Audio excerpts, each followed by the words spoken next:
well, let's start with Diomande himself and the foul, potential foul. Des can be the judge and jury on that. Of David Watson on the edge of the box. Penalty kick, Des? Very simply, yes.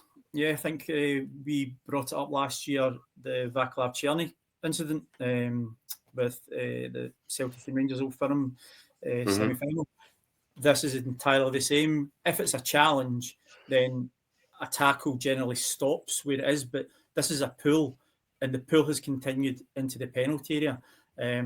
Yeah, quite clearly that's a penalty kick for me. I can see no reason why that it wasn't given, and I can certainly see no reason why that Kevin shouldn't have been brought across to VAR to have a look at it for himself, because it was clear in two parts. It was certainly lazy by the player, because that was a challenge unnecessary, but I think it was pretty lazy by VAR by not getting him across to say, I think that this is worthy of a review for it now. Chris Graham was the VAR there, so that penalty. Yeah. Aye, definitely. Hold on. Daniel, can you bring up the screenshot again, please? Yep, sure. Hold on. There we go. Right, where's Kevin Clancy in that? So we can't see Kevin. Kevin's not to blame there. That's what I'm saying. So it's not in Kevin Clancy. Is it not going on almost over his shoulder? It should be. He literally needs eyes in the back of his head to see that, doesn't he? Yes, and that's what VAR's there for. VAR are meant to be there, to be the eyes in the back of your head, to be the view that nobody else can see. This is what it was brought in for. It's a clear and obvious error. Kevin is not to blame in any way, shape or form, but he's got to be brought across by the VAR. I don't really think there's anybody else in the stadium that could have seen that. Not any of the match officials, only the guys in the house. So this comes back to, again, and it's the same conversation that we had last week. What is the point in paying for technology if you're not going to use the technology?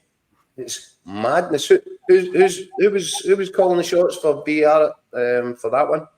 It was Chris Graham. So Chris is a referee who has got Premier League experience, has over the past few years. Not seen as much of him recently. Not seen his name out there. But yeah, this has been my issue since it was brought in October, however many years ago now, is technology works. You and I can work technology to have this call tonight. This is meant to be the best that we have available for the Premier League in our game, and we can't get this right. I think it seems so straightforward. I mean, this is kind of the way we left the conversation last time. There's the technology's there. Yeah. Your job, you've got one job, VAR guy. Watch it.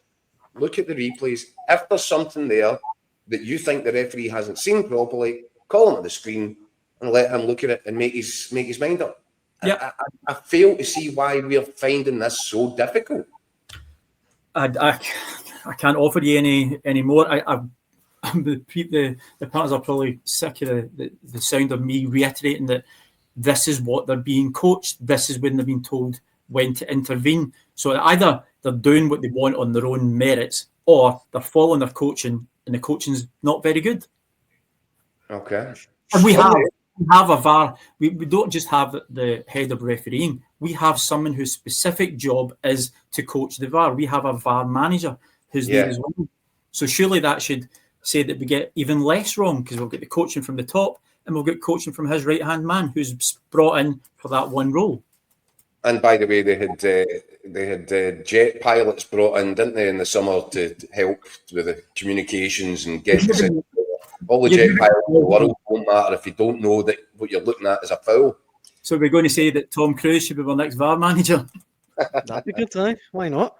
It can't be any worse. I was going to say, it couldn't do any worse, aye. We've got a lot of people in the comments saying that, like Craig, for instance, says that the tug started outside the box. I don't know about that, but Paul, I think, hits on your point.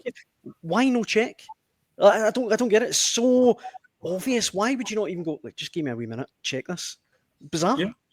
No, and give the referee the chance. And what I don't want, and what I've been against, and we've spoken about it, what I'm against is VAR thinking it overrides the match official on the pitch. The guy on the pitch is the guy that's in charge. Yes. You're there to offer him, provide him with a safety net, as Des correctly put it, eyes in the back of his head, offer him that. But what I'm saying is you don't want VAR saying that's a penalty kick, point to the spot, Kevin. But you do want them to pull him over and say, Kev, I'm not sure you've seen this. Have a look at that for yourself. And you make the call. That's the way it should operate. And I don't know why we're having such a problem with it. See if you want to break it down even more. And we've spoken about Derek McInnes talking earlier, how he's the man in charge at Hearts and clearly is the man in charge. That's why he's brought Alan Archibald and why he's got Paul Sheeran there to be his assistants, to help him and say, Derek, I'm maybe not sure you've seen this right. Derek doesn't have to take their advice. He can say, no, I'm quite happy. It's exactly the same as VAR. It's for me there to say, Keith, you might want to have a wee look at this. I think there's a call for a penalty. You could quite come across and say, no, do you know what? I'm quite happy with my decision. You're talking out your backside, Des. Just as normal. But that's there. Des, Okay. what did you think of Jack Butland's collision with Bruce Anderson? I can understand why people are looking for a red card because of the way that he's came out for it. Let's be honest, as soon as Butland has made that challenge, he's all in or all out. He's won the ball. He's got there. But it's very, very close. And also, you can look at it, if you take back to some coaching that we got in the cup final when it was Cornelius' challenge. Apparently, you're allowed to tackle players' ankles now. So they don't seem as if that's an important part of the body. But yeah, I'm okay with Butland having a yellow card for that. He's came out, he's went for it. Let's be honest, if he get any part of that challenge wrong, it was a red card. But yeah, he's made. And you don't think that he did get the first part of the challenge wrong, Des? I think that he's pushed it right to the limit. I think he's went all in there. So no, I think he's okay. I think he's left everything in there, everything and more. And he's cleaned him out. That's what he's done. But now, my view on this one was, Des, at full speed, and I'm going to give Kevin Clancy an absolute pass because at full speed it just looks like a good bit of goalkeeping, decisive. He's seen the danger. He's come out to deal with it. It's a great tackle. Yes, he's taking ball man a lot, but that's what you're looking for from your goalkeeper. Again, we're going to go back to VAR. Now I'm looking at the slow motion replays. Oh, hold on a second. Jack Butland leads in with a straight leg and doesn't make contact with the ball, makes contact with the man. Only after his leading leg has made contact with the man does his trailing leg, I think his knee, clatter into the ball. So that for me, I'm looking again, Kevin Clancy, at that speed, you can't be expecting him to see that. But when I'm VAR and I'm looking at it going, Kev, do you know, he actually cleans out the man before he makes contact with the ball? Do you want to look at that? I can understand where you're coming from because very much similar to yourself, I thought, oh, he's taking there. I'll take it back to the challenge in the Celtic Rangers game where it was Cornelius, wasn't it? He's come off the ground, he's landed in it, Anthony Ralston, he's hit his ankle, it's been deemed as a yellow card. I think they're both pretty. See if they'd given a red card there, I wouldn't have any qualms with it. I wouldn't be upset. I'm okay. It's a good comparison, Des, to be fair. That's my justification